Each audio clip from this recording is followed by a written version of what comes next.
Guys welcome to a new video. তো অনেক দিন পর একটা লং ভিডিও নিয়ে চলে এসেছি।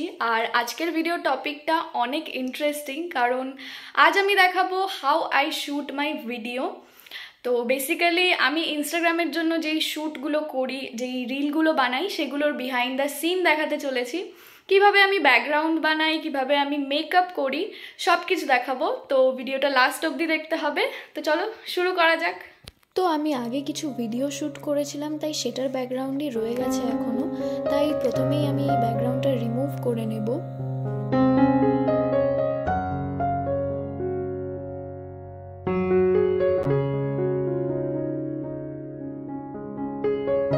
তো আগের ব্যাকগ্রাউন্ডে সব কিছু ক্লিন করে নেওয়ার পর আমি ব্ল্যাক কালারের কাপড়টা ইউজ করছি ব্যাকড্রপ হিসেবে। আর কাপড়টা ভালোভাবে ক্লিপ দিয়ে সেট করার পর আমি এই লাইটটা ইউজ করছি ব্যাকগ্রাউন্ডে। কিন্তু হ্যাঁ, একটা জিনিস তোমরা সবসময় মাথায় রাখবে, লাইট সেট করার সময় কখনোই লাইটের সুইচ অন করে সেট করবে না। আর আমি এই ভুলটাই করেছিলাম, অ্যান্ড ইউ ক্যান সি আমি আমার হাতে শক খেয়েছি। যাই হোক, তারপর আবার সুইচ অফ করে ভয়ে ভয়ে লাইটটা সেট করে নিলাম। আর তারপর ব্যাকগ্রাউন্ডটাকে আরও সুন্দর করার জন্য একটা রেড কালারের নেট ফেব্রিক ইউজ করেছি। আর এই কাপড়টা আমি অনেক দিন আগে ড্রেস বানাবো বলে কিনেছিলাম, বাট বানানো হয়নি, তাই এটা এখানেই ইউজ করে নিচ্ছি। তো এবার আমি ইউজ করব এই আর্টিফিশিয়াল ফুলগুলো, যেটা আমার ব্যাকগ্রাউন্ডটাকে আরও বেশি অ্যাট্রাকটিভ করে তুলবে। আর এই ফুলগুলো আমি কিনেছিলাম আমাদের লোকাল মার্কেট থেকে, যেগুলো প্লাস্টিক টাইপ ম্যাটেরিয়াল দিয়ে বানানো। আর এর আগে যে ব্যাকগ্রাউন্ডে ফুলগুলো লাগানো ছিল, ওগুলো আমি নিজেই বানিয়েছিলাম উল দিয়ে। তো যাই হোক, আমার ব্যাকগ্রাউন্ড তো একদম রেডি। এবার আমাকেও রেডি হতে হবে শ্যুটের জন্য। তো আমি আমার ড্রেসটা চেঞ্জ করে নিয়ে একটা নর্মাল টি শার্ট পরে নিয়েছি। আর এবার করব মেকআপ। তো প্রথমেই আমি আমার স্কিনে ময়শ্চারাইজার অ্যান্ড প্রাইমার দিয়ে স্কিনটা প্রেপ করে নেব ভালো করে। দেন একটা ফাউন্ডেশন নিয়ে ভালো করে ব্লেন্ড করে নিচ্ছি। তারপর অ্যাপ্লাই করব কনসিলার, অ্যান্ড এটাকেও ভালো করে ব্লেন্ড করে নিতে হবে। তারপর লুজ পাউডার অ্যাপ্লাই করব, বাট এখনই সেটাকে ব্লেন্ড করব না। আগে আমি লিপ বাম অ্যাপ্লাই করে নিলাম, দেন আমি করব আই মেকআপ। তো আই মেকআপটা আমি অফ ক্যামেরায় করে নিয়েছি। আর আই মেকআপটা কমপ্লিট হওয়ার পরেই লুজ পাউডারটা সেট করে নেব।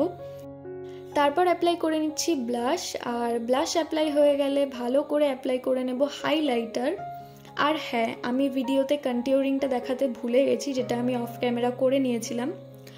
তো আমার লুক অলমোস্ট কমপ্লিট। লিপস্টিকটা আমি লাস্টে অ্যাপ্লাই করব। আর এখন আমি আমার সামনের দিকের কিছুটা চুল কার্ল করে নেব।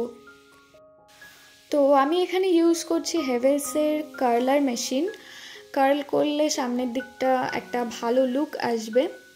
তো কার্ল করার আগে আমি হেয়ারে অ্যাপ্লাই করছি একটা হিট প্রোটেকশন সেরাম। তারপর হেয়ারটাকে দুটো পার্টিশনে ডিভাইড করে ভালো করে ব্রাশ করে নিচ্ছি, কারণ কার্ল করার পর আর হেয়ারটাকে আমরা ব্রাশ করতে পারবো না। তো আমি কার্ল করে নেব এবার। বেশি কার্ল করিনি আজ, অনলি সামনের অল্প কিছু হেয়ার। অ্যান্ড আজ আমি হেয়ার স্প্রেও ইউজ করিনি, কারণ বেশি হার্ড কার্ল আজ দরকার নেই। তো তারপর হেয়ারটাকে ক্লিপ দিয়ে সিকিওর করে নিলাম, কারণ এখন আমি পরবো লেন্স। অ্যান্ড ইয়েস, আমি লেন্স মেকআপ করার পরেই পরি। আমার এভাবেই সুবিধা হয়, তো আমি এভাবেই পরি মেকআপের পরে। আর তোমরা দেখতেই পাচ্ছ আমার লেন্স পরা ডান। তো এবার আমি পরবো শাড়ি। তো প্রথমেই পরে নিলাম এই হোয়াইট কালারের ব্লাউজটা, আর আজ পরছি এই রেড কালারের শাড়িটা। So now I am almost done, but লাস্টে কিছু জুয়েলারি আর লিপস্টিকটা অ্যাড করে ফাইনালি আমি রেডি।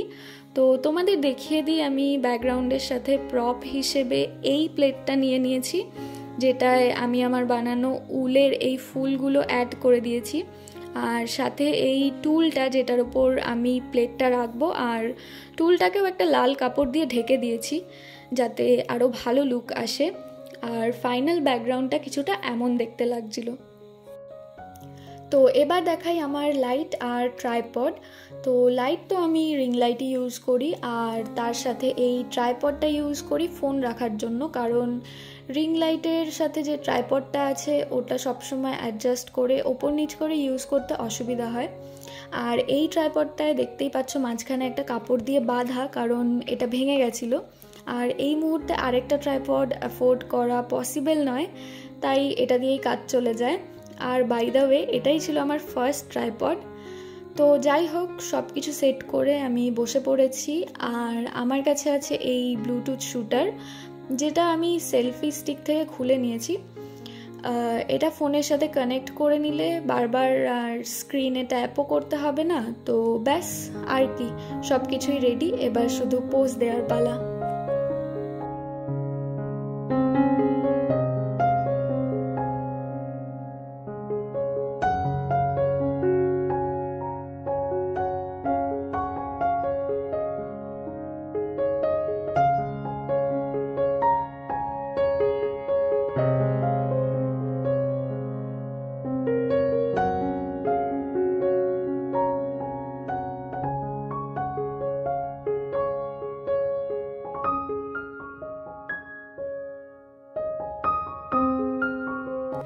তো পুরো ডিটেলে আমি তোমাদের দেখালাম যে কিভাবে আমি শ্যুট করি, আর এই শ্যুটের ভিডিও ছবিগুলো সব তোমরা আমার ইনস্টাগ্রাম অ্যাকাউন্টে পেয়ে যাবে। আমি আমার ইনস্টাগ্রাম হ্যান্ডেল স্ক্রিনে মেনশন করে দেবো, তো do check it out and follow.